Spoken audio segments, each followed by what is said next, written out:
Hi යාළුවනේ කොහොමද ඉතින් මම ඉන්නේ කුවේට් වල. ඔයාලට මං කියන්න ආවේ අර බෝනස් එක සම්බන්ධව. මේ ඒ කියන්නේ ඇත්තටම අපි අර අවුරුදු දෙක ඉවරලා බෝනස් එක ගන්න ඕන කිව්වා. මේ ඉල්ලන්න කියලා එක දේවල් තිබ්බනේ වීඩියෝ.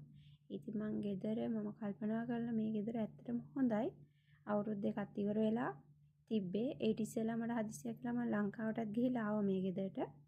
මේ ඉතින් අවුරුදු දෙක සම්පූර්ණ වුණා. මාස 3කුත් ගියා. ඊට පස්සේ මම කල්පනා කරලා හැමතැන වීඩියෝ දැක්ක බෝනස් එක සම්බන්ධව.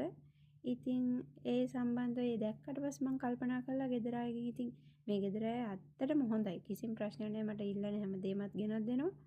ඒ වුණාට ඉතින් මම අර බෝනස් එක නිකමට බයත් තිබ්බා. ඊට පස්සේ අර තියෙන හොඳේ නැතු ඒ අයද එහෙම ප්‍රශ්න වෙයි කියලා. ඒත් එහෙම දෙයක් උනේ නෑ. මං ඉතින් ඉල්ලුවා. ඉල්ලුවට පස්සේ යාලා ඉතින් එක වචනයක කිව්වේ ඉෂාල්ලා කිව්වා. ඉතින් මං ගිය මාසේ ඉල්ලුවේ. ඉතින් මේ මාසේ දැන් මට පඩි ඕන කිව්වා මට එළියට ගිහලා බඩු ටිකක් ගන්න. ඊට පස්සේ එයාලා මට බෝනස් සල්ලි දුන්නා මේ මාස දෙකක පඩිය. ඒ දීලා ඉවරලා මගේ මාස පඩියක් දුන්නා. ඉතින් ඒ ඔක්කොමත් එක්ක ඉතින් කිසිම ප්‍රශ්නයක් නැතුව මට හම්බුණා. ගොඩක් අය ඉතින් මේක ඉල්ලන්න බය ඉන්නවනේ.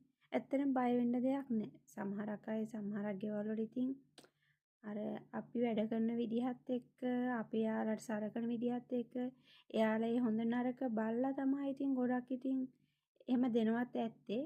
ඉතින් මට ඉතින් කිසිම ප්‍රශ්නයක් වුණේ නැහැ. බයේ හිටියා. ඊට පස්සේ ඒකත් ඉල්ලුවට පස්සේ ඒක මං ගණන් ගත්තේ නැහැ. දෙයිද නැද්ද කියලාත් හිතුවේ නැහැ.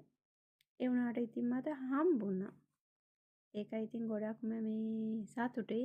ඒ කියන්නේ ඔයාලටත් මං කියන්නේ බය වෙන්න එපා. අනිවාර්යයෙන්ම ගෙදර අයත් එක්ක කතා කරන්න. නිමාඩුව කතා කරන්න. මගේ අවුරුදු දෙක ඉවරයි. ඒ හින්දා මට පුළුවන් නම් මෙහෙම එකක් තියෙනවා. ඒක දෙන්න.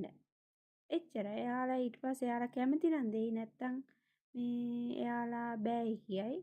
බෑ කිව්වොත් ඉතින් ඔයාට ඒක ඕනෙම නම් එම්බසියට හරහා ලියුමක් ලියලා ගන්න පුළුවන්. ඉතින් ඒ වගේ දෙයක් කරන්න. නැත්නම් ඉතින් ඔයාලා ප්‍රශ්න දාගන්න එපා ඒක දෙන්නේ නැහැ කියලා. මේ කතා කරලා බලන්න.